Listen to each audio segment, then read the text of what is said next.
In Dallas, Texas, how many cups of blackout coffee do you think I had to start my day? Right out the box with it. I'm going to right go out of the at box least, with it. At least 3.5. 3.5 right on the money. About a Nice. half a pot. How about that? About a half a pot. And I think it was 3.5 cups. You were spot on. Greg and I did not talk about that beforehand, ladies and gentlemen. Sundays are long nights, and today has been a long day. Last night was a long night.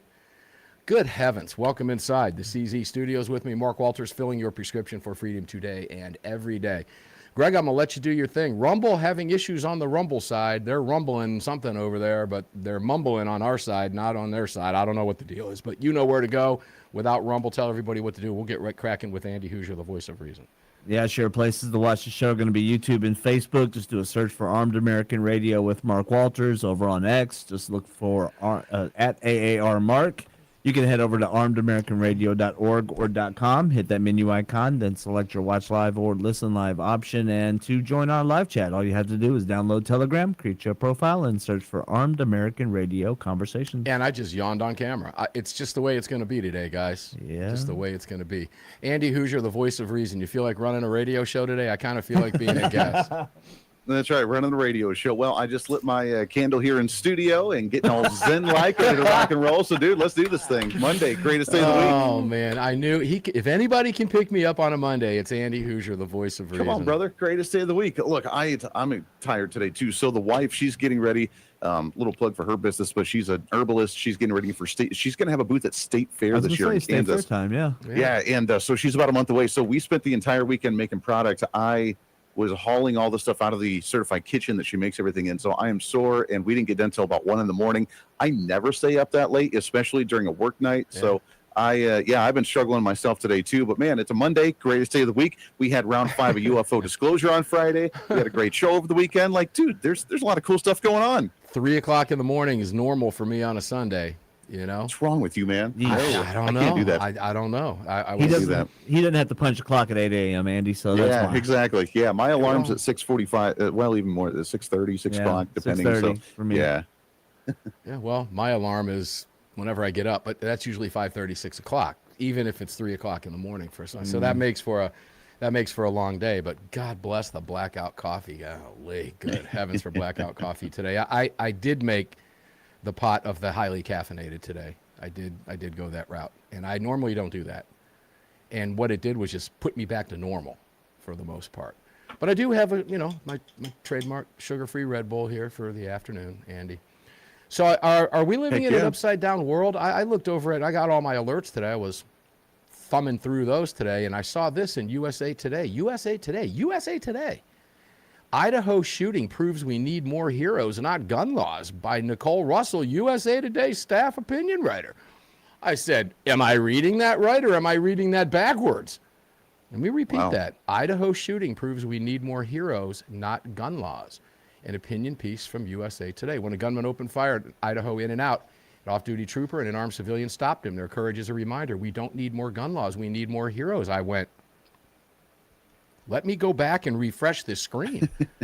Sure enough, it's an opinion piece from the USA Today. Now, we all know why they do that kind of stuff, Andy. They want to appear unbiased. They want to appear balanced. Bone. Yeah, so they throw that conservative bone out there every once in a while. But it's great to see, isn't it? I'd rather have that bone out there than not, right? Yeah, it's encouraging. I'm glad that they do throw the bone every once in a while. But because, look, those, I guarantee you, that's going to be one of their biggest viewed articles in the website because of either people very angry, like what the heck are they talking about, and we can't allow that, or the conservatives are actually like reading it like you, saying, wow, for the first time they're actually saying some common sense. So look, I mean, the blind squirrel finds a nut every once in a while. I'm glad that they wrote it.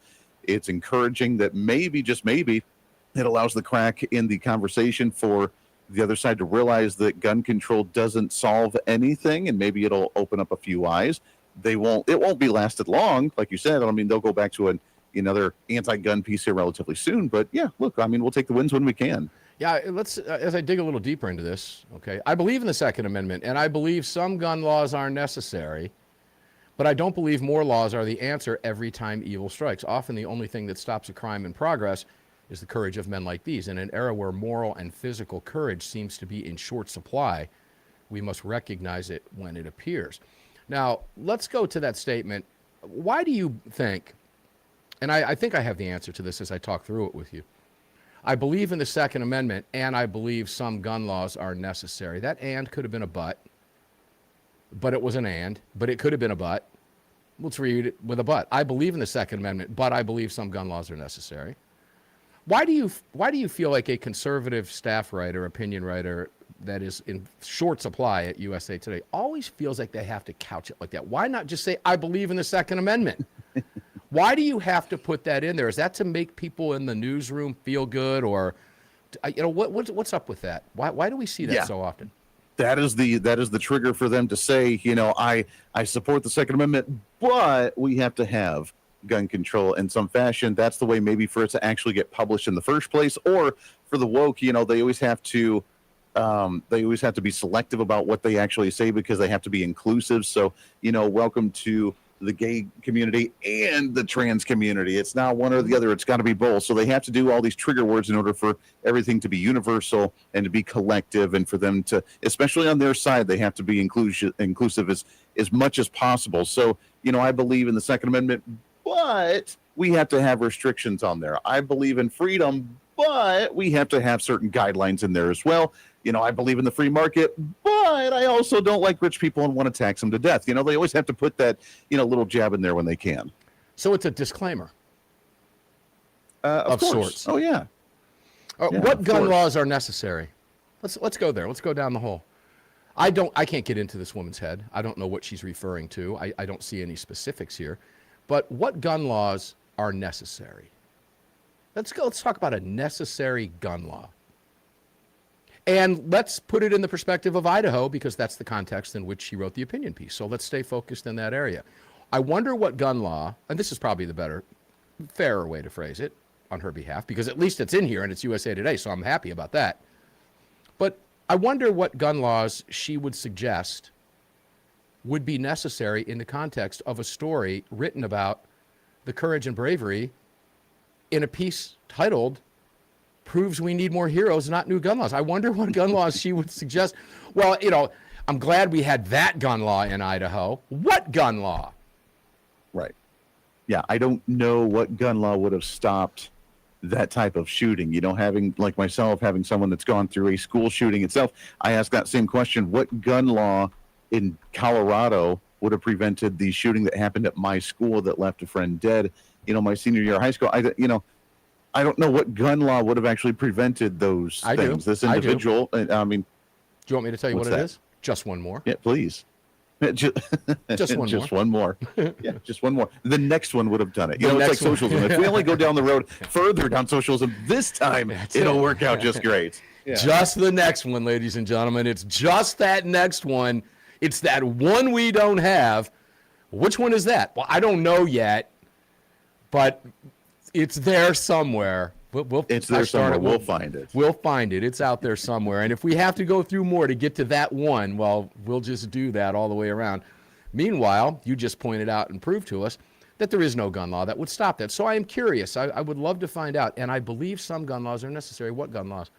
I think the first thing she would probably say, and I almost hate to put words into her mouth, so I'm just using her as an example, would likely be, well, I think background checks are necessary.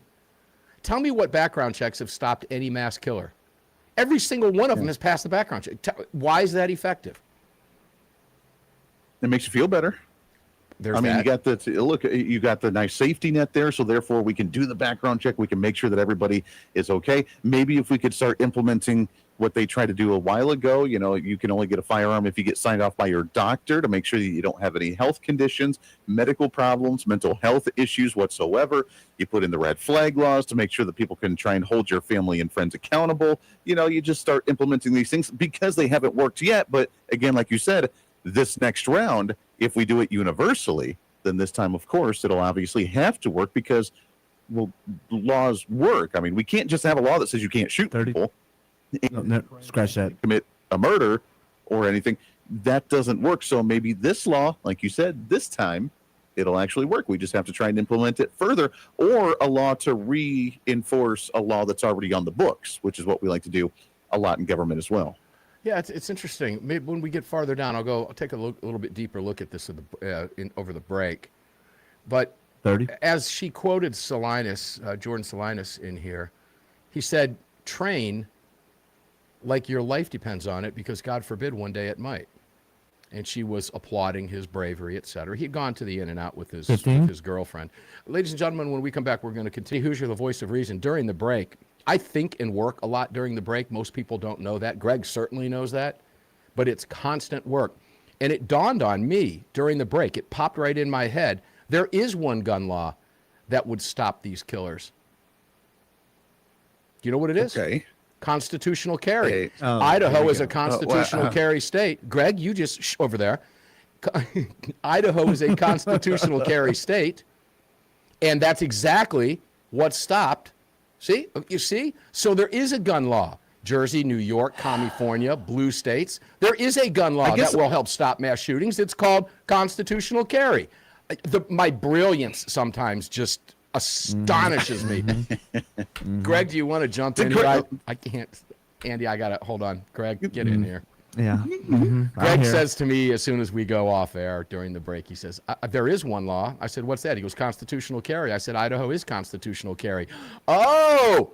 So I took credit for it, but it was Greg's genius. Yeah, that's true, though. Ta-da! Well, look, I mean, I guess you're right. That is a law that did actually help. But here's the thing, technically, that should be the lack of a law, because that should just be common sense. So, correct. I was assuming that constitutional carry is more of like a lack of a law to allow us to actually flourish. But you're right. In today's age, we have to have a law to allow us to do something. So I guess that is a win to help benefit. You had to pass constitutional carry to negate all of the previous infringements, so that becomes a new law wiping out the old laws.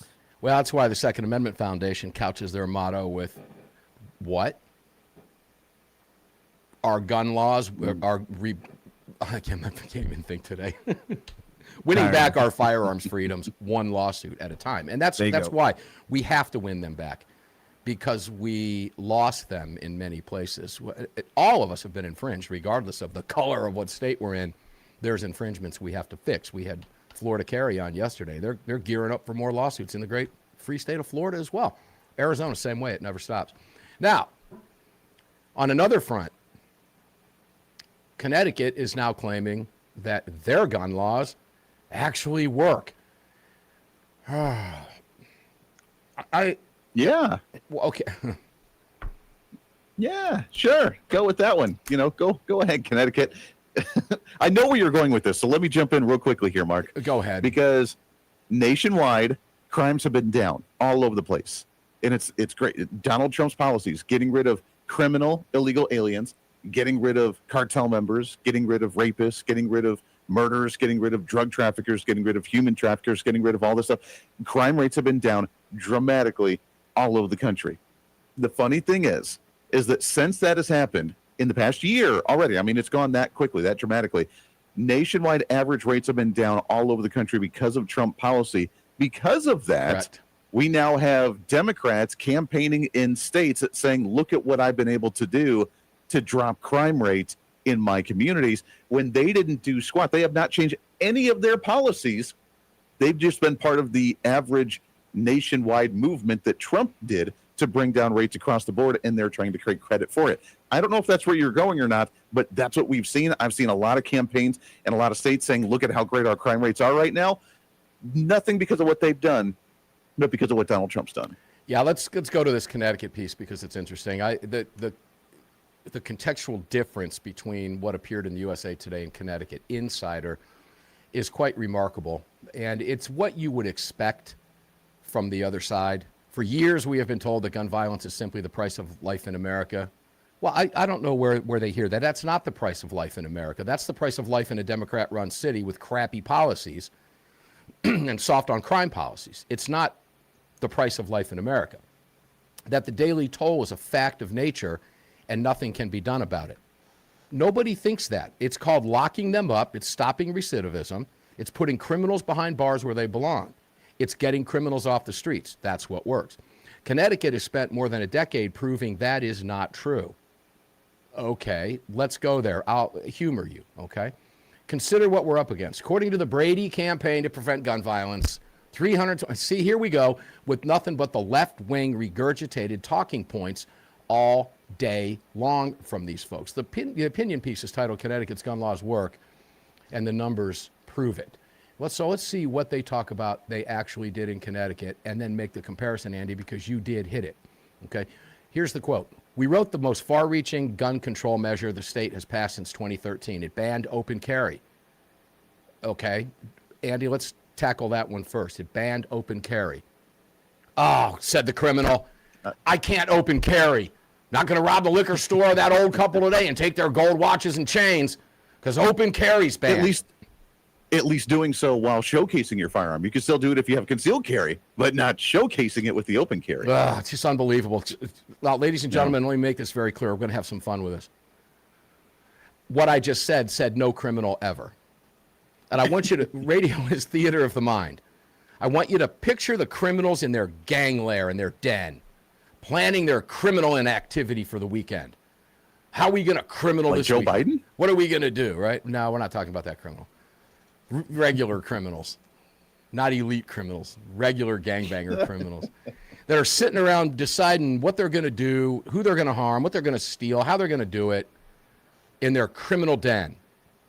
Oh, man. Open carry's banned now? Can't rob that liquor store. So do you think a criminal den had that conversation? Do you think gangbangers had that conversation? Let's pick these pieces one by one.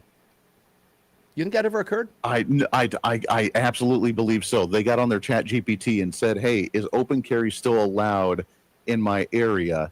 And when it said no, they're like, I don't know if I'm going to do this now. You keep in mind, ladies Really and don't gentlemen, criminals are already barred from carrying guns, openly or concealed, or even being in the room with one, or even being in the presence of ammunition, okay?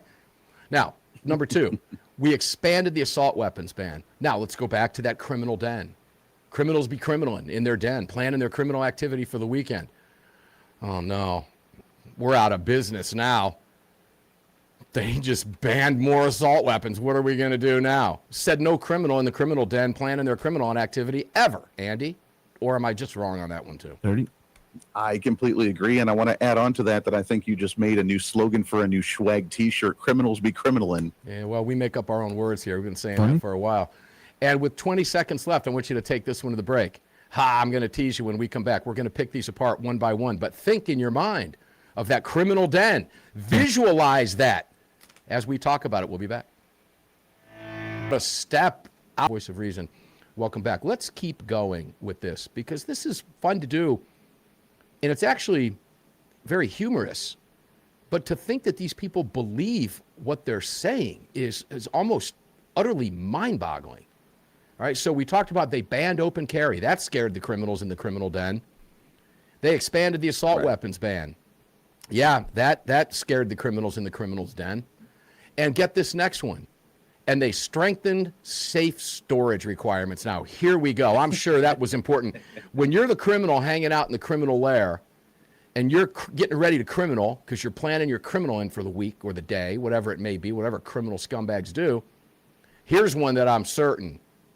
They probably looked at each other and said, oh my gosh, all of our guns are out in the open. These need to be, guys, we need to go to Best Buy. We need to go to Bass Pro.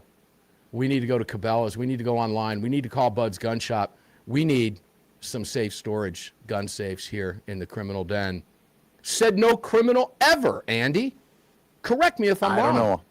No, I don't know. It was sitting on that coffee table. They were looking at it, and it said, I am probably doing some illicit drugs right now, and this thing may assault me, and I don't know if I'm prepared to be assaulted quite yet, so I need to go and actually get that gun safe to properly store it so that way it doesn't assault me while I'm, out of my mind right now. Yeah, we want to make sure our criminal guns are safe stored.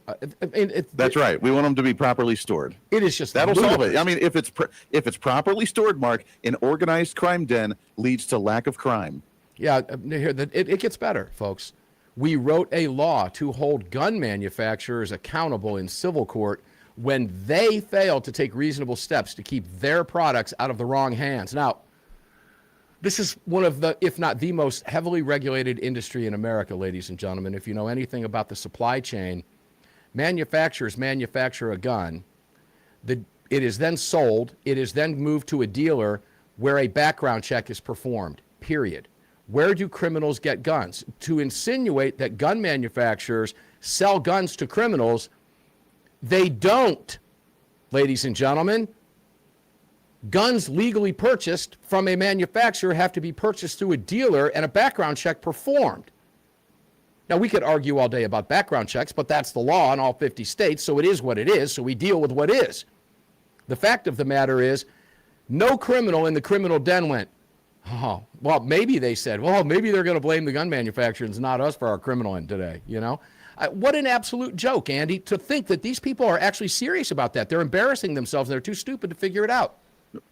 Yeah. Well, the gun manufacturer, I mean, that's a whole nother conversation, because that's, I mean, to put it into perspective for individuals, that's kind of like the whole Obamacare thing with Barack Obama. If you want to keep your doctor, you can keep your doctor. You want to keep your plan, you can keep your plan, which that was the PR that was said to us. But then once you give the government option, everybody goes to it. You crash the private sector, you drive out your doctor that you've had for a long time, make them shut their doors. So this is kind of the back-ended one that's a bit more interesting, where they want to get to the source of it. And if we can go after the manufacturer, then they'll tell you, you can keep your gun if you want to keep your gun, but you just won't be able to get any more guns because the manufacturer's out of business. So we didn't ban them, but sorry, you know, you're out of luck. So that's really what their end goal is.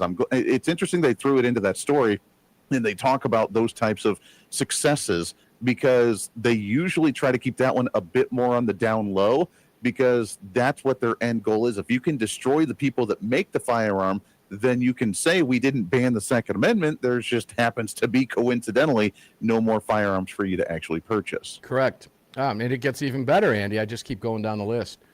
We made it harder for people who have committed crimes in other states to walk into Connecticut and walk out with a gun permit. Now, I'm not even sure how you square this one up.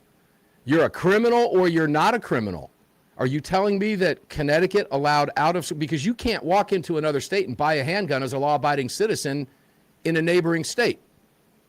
Yet, we're working on fixing that for you, Connecticut residents, at some point.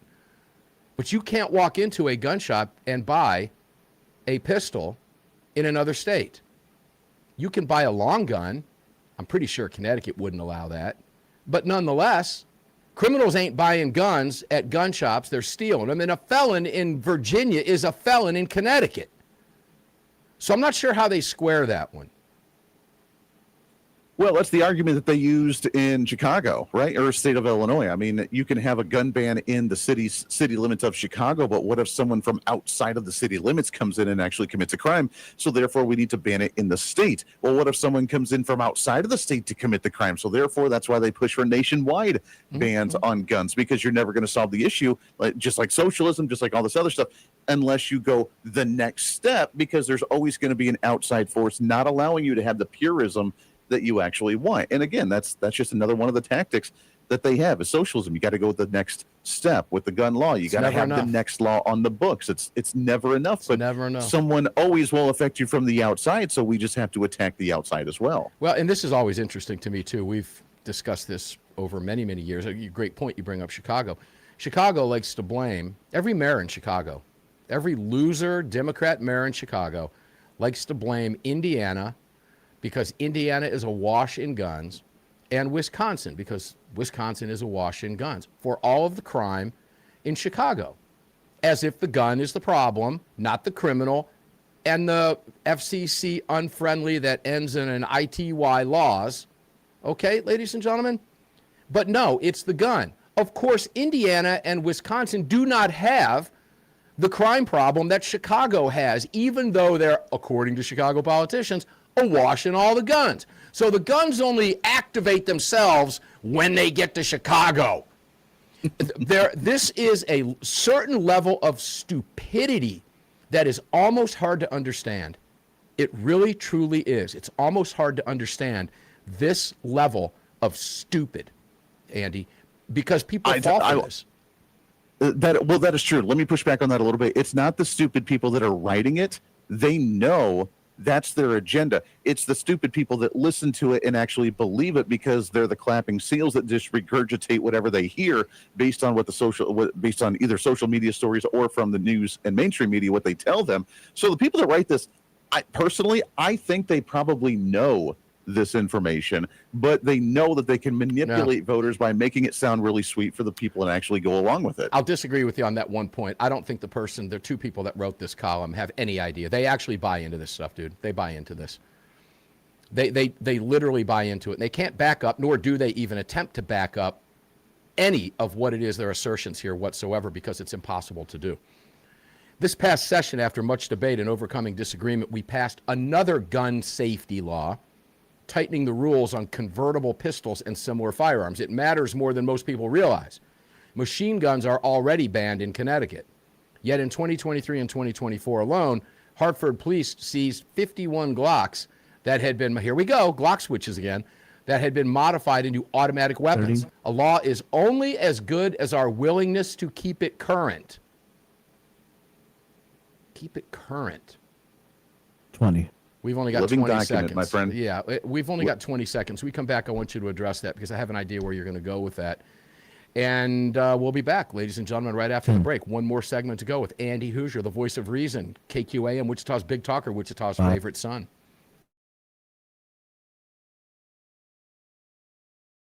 Welcome back. Final segment of Armed American Radio's Monday Daily Defense. To all of our new affiliates around the country, great to be with you today. Thanks for tuning in. We do appreciate it much. We've got Andy Hooser with us for one more segment. That is an attorney's on Hooser, the voice of reason. Welcome back in, brother. We've got one more segment. Yeah, buddy. Okay. So, I don't know. When I look at this stuff, Andy, my mind gets baffled. I have a hard time wrapping my head around some of this stuff, because the people who actually believe this, you have to wonder what the rest of their life is like. What else do they buy into? Can you imagine a dinner conversation over this stuff? Yeah. Well, look, I mean, I say on my show all the time that we try to, I always say I enjoy a nice conversation. I enjoy a nice debate, and I will respect someone's opinion. Even if I disagree with it, I'll respect it if I can understand the logical thought process going from point A to point B. How did you get to your conclusion? We need stronger gun regulations. Okay, how did you get to that point, and what was the thought process going through there? And look, if I hear a semi-logical explanation where I can connect the flow chart here on how you got there, I may disagree with it, but I can at least respect it and understand it. Most of this, like you said, and obviously with the years that you've talked about this issue and how you focus on so much of this, it's so easily debunked that the same arguments outside of the emotional, I want to feel safe, so therefore I need a safety net for the government to do something. Mm-hmm. Outside of that emotional argument, there's no logical data to back any of it up that it actually works at all. No, that's why there's none in here. That's why there's none in here. There's no breakdown. Right. That this law reduced this crime by X percentage because it can't be done. Now, here's the interesting part. I saved the best for the last. There's always a method to the madness. None of this is finished. This work is long and it is often slow, the kind of progress measured over years and not headlines. But Connecticut's lawmakers and advocates have been among the nation's leaders on gun violence for a generation, and we do not intend to surrender that ground now. We will keep writing the laws. We will keep doing the work. The people we represent cannot afford for us to stop. Ooh, so who is this? Susan Bishwitz? I don't know how to pronounce her name, and I don't really care if I'm butchering it. She's the lieutenant governor of Connecticut, or Corrupticut. Gary Winfield is the other pen on this. He is the state senator representing New Haven and West Haven and serves as Senate chair of the Judiciary Committee. So the reason I mention that, the reason I think that's important is because this column appears to me to be written out of sheer desperation. They know what's coming because it was the Connecticut gun ban case that SCOTUS is going to slap them right upside the head with the Constitution rolled up, that it's going to be so painful, I can't wait to read their next column, moaning and groaning and complaining. And of course, Connecticut will become the Wild West, just like the rest of the country isn't. And then what will they say? Andy Hooser, the voice of reason. This is so much fun. File this one away because we want to talk about this in about, another 10 months. It's going to be a blast because, they go from, we support the Second Amendment, and thank you for the courageous hero, but here's all the list of all the gun control measures that we need to continue to have that would have made the hero, by the way, have a more difficult time actually accessing and using that firearm. So we support and we like the hero, but here's a list of things we've done. Here's a list of things we want to do. Here's a list of things we're going to continue to fight on. And yeah, it's fun to watch them because they squirm and they contradict themselves, even in stories where they try to say they supposedly support your constitutional amendment. Now, don't confuse the USA Today piece with this Connecticut piece. That was a separate piece, but that was the... Well, no, but look, I mean... But look, I mean, there's a general theme is what they try to do because this is the twist, you know, bait and switch. So, while they're two different stories, it's the same theme and the same topic here. They support, and I say this in air quotes for the radio listeners, they support the idea of the Second Amendment while they try to praise someone, but then they turn you around and they say, look at how great this stuff is working with all these gun controls, but look how great it would have been if we had a hero out there because we've had shootings in Connecticut, we've had school shootings in Connecticut, so we still have these crimes. And they like to celebrate the hero, but at the same time, look at how great our gun control actually is. I mean, I'm glad you brought the two stories up together because they're essentially the same ideological people that are celebrating, but advocating for the same thing. Yeah, we will keep writing the laws, plural. What other laws do they want to add to the mix of what we just read you, ladies and gentlemen, that they're so proud of? What's next? Ask yourself that question. Now, I don't live in Connecticut. I did graduate high school in Connecticut quite some time ago. I lived up there for about a year and a half. We will keep doing the work. Now, let me just put this in realistic terms for you. From what you just heard, you would think that, wow, Connecticut's just really safe. But I want you, if you ever get a chance to do this, don't. I'm speaking facetiously here, metaphorically, if you will. Take a Greyhound bus to downtown Bridgeport, Connecticut, get out at the bus station, and walk to the University of Bridgeport from the bus station. And do that after midnight. I went to college for 1 year at the University of Bridgeport. I'm still questioning why I did that. But I found myself coming from home in Hartford area, Simsbury area, after midnight, and I would get stuck at that bus station if my roommate, who had a car, wasn't there to pick me up. And it was nightmarish. I was advised by people that worked at the bus station to stay right there or call a cop and see if they would give me a ride. It's incredibly dangerous. None of this crap, well, that was back a while ago. It's the same place, ladies and gentlemen. It's the same criminals that be criminaling in Bridgeport today. Their cities are run by who, Andy? What party runs their cities? That would be the Democrat Party. The party who's writing this article. This is not hard to tie together for you, ladies and gentlemen. It is the same people saying the same garbage and the same nonsense every single day. And we exist to call it out every time we see it. Because if we don't, show me other media that will. Yeah. Your and show that's why, will. Mark. Go ahead. Yeah, well, and that's why when that first story that you read with the USA Today, that is why 60. When they put that disclaimer, when they put that mention in there, they support the Second Amendment. But that's why we call that out, because the next story that those individuals are going to write is the exact same story that we just heard that you read from Connecticut. That is the true agenda, and that's why you have to call it out each and every day. We'll take some wins, but this is the agenda they want. It's always going to be a step further. Correct. They try to win you over to be like, I'm with you. I side with you. I support your rights too. But then they go back into this default. Every single day. Andy Hooser, the voice of reason. You've got about 10 seconds. Where can people listen to you coming up next? Yeah, HooserReason.com. Go and check it out. We love you, Mark. Always a fun time on a Monday. Oh, I got to tell you, man. Andy, we love you. Thanks for everything that you do. Andy Hooser, the voice of reason. We just love Andy Hooser here. He is Wichita's favorite son on Wichita's Big Talker KQAM in, of course, Wichita, Kansas. Guys, we're going to get up and do it again tomorrow because they don't want us to. Enjoy your day. Stay safe, and I'll see you on the radio. Thanks for being here.